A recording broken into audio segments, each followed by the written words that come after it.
Hello, I'm Aaron Velaba, the elementary principal at Fillmore Central. I'm here with Lisa Lamb, middle school principal, Ryan Theobald, 912 principal, and Jack, who's in charge of grounds and transportation.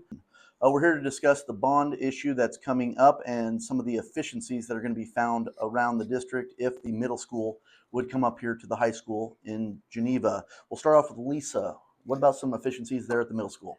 So adding the middle school to the high school campus would allow for maximizing our spaces. Right now, we have multiple duplicate spaces, such as the library, art room, FCS room, that we're furnishing, as well as heating and cooling throughout the day. And those uh, classrooms, for some, are only used once a day, but we're heating and cooling all day long. So the efficiency would be for utility savings of heating and cooling as well. Mr. Theobald, how would this impact staffing and efficiencies here at the high school? Well, we really have two key points here. One would be flexibility in scheduling academic classes across the district K-12, and then the program growth and expansion possibilities in the district. Probably from the flexibility standpoint, we have multiple shared staff members through our three buildings. If we were able to get all of those in two buildings in one community, it would reduce travel time. It would allow some flexibility in scheduling. As you know, we're probably on an 8-period day. It's going to give us some opportunity for kids to take other classes that they may not be able to based on limitations. For example, with our shared staffing, we have certain class offerings that we can only offer certain periods a day, such as band first period based on travel time. Getting everybody on one campus is going to allow us, or one community for sure, is going to allow us to offer different classes at different times and give kids more opportunities. Second one is really kind of the fun piece, is the program growth and expansion.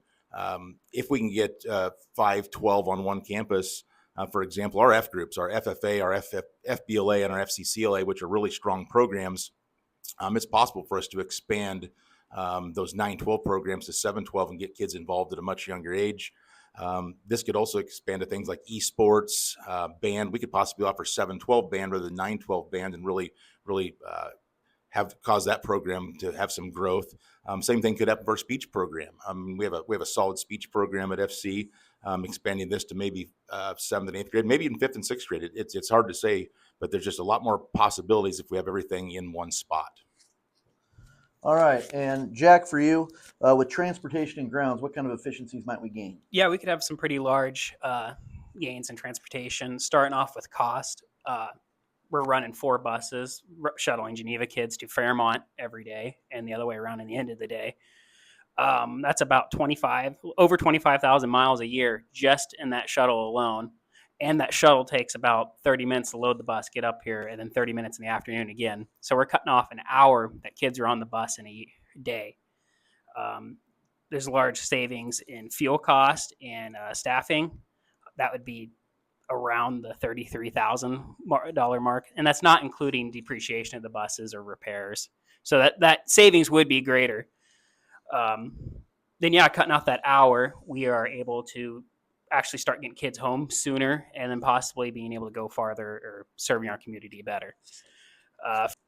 Maintenance, we could see we're losing about 8 acres of ground that middle school sits on. That's less mowers, less people to run them, all the equipment, and being able to be in one central location. If something does happen, that we can get to it quicker and have the manpower and the people to do it. There's tons of savings there as well. All right, thanks, Jack. I guess some efficiencies that I think will be gained at the elementary school by this happening between the high school and middle school. Obviously, going back to Jack with some of the transportation things, we have elementary students that arrive to the elementary pretty early, and then we also have an after-school bus room that we run at the elementary. And the reason we have to do those two things is because we do transport students to Fairmont. If everything was here locally in Geneva, we wouldn't have to have them arrive quite so early in the morning, which could start our routes a little bit later. And then also after school, we wouldn't have to have an after-school holding bus room. That's about a half hour of time each day there as well. So that's some of the efficiencies there, as well as going back to what Ryan was saying about staffing. There's no doubt that some of the staffing, having people locally here with less travel time, there's no doubt that we could probably increase some of our specials and some of those type of offerings at the elementary. I guess that's it for this one. If you do have any questions, please feel free to reach out to any of us if you have questions specifically about any of the topics that were brought up today.